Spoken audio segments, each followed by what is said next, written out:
নিজেরই বানানো কোনো পুরনো ডিজাইনে যখন কালার এলিমেন্ট বা টুকটাক কিছু কাস্টমাইজ করার রিকোয়েস্ট পাই তখন বেশ ভালোই লাগে। যেমন এই ডিজাইনটি, এটি যখন আমি প্রথমবার বানিয়েছিলাম, মানে ওই ফার্স্ট পিস আর কি, সেটা আমি পার্পল কালার কম্বিনেশনে বানিয়েছিলাম।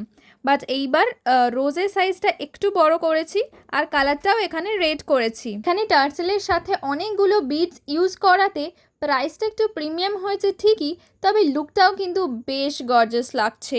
এরই সাথে একটা ম্যাচিং ফিঙ্গারিংয়েরও অর্ডার ছিল, বাট আমি সেটা ভুলবশত ভিডিও বা ফটো তুলতে ভুলে গেছি। আর প্রাইসের কথা যদি বলি, এখানে যদি তোমরা কেউ বিডসের সংখ্যা কমাও বা বাড়াও সেই অনুযায়ী প্রাইসটাও বাড়বে বা কমবে, বা কেউ যদি বিডসটা অ্যাভয়েড করতে চাও তাহলে সেক্ষেত্রে তোমরা প্লেন টার্সেল দিয়েও এই সেম রোজটা কাস্টমাইজ করিয়ে নিতে পারো, সেক্ষেত্রেও প্রাইসটা কমবে। যাই হোক, তোমরা যদি এই ডিজাইনটিকে রিঅর্ডার করতে চাও বা ডিজাইন কাস্টমাইজ করিয়ে নিতে চাও, স্ক্রিনে দেওয়া হোয়াটসঅ্যাপ নাম্বারে আমাদের টেক্সট করতে পারো বা আমাদের ফেসবুক এবং ইনস্টাগ্রাম পেজে ডাইরেক্ট ডিএম করতে পারো।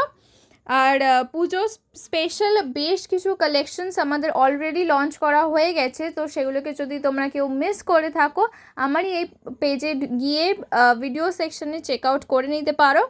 অ্যান্ড এই উইকেই অনেকগুলো দুর্গা মায়ের ফেস দিয়ে বানানো ডিজাইন আমি লঞ্চ করব, সো সেগুলোকে যদি মিস না করতে চাও তাহলে আমার এই ছোট্ট পেজটাকে প্লিজ প্লিজ একটু ফলো করে রেখো, আর পারলে প্লিজ প্লিজ ভিডিওটাকে একটু শেয়ার করে দিও।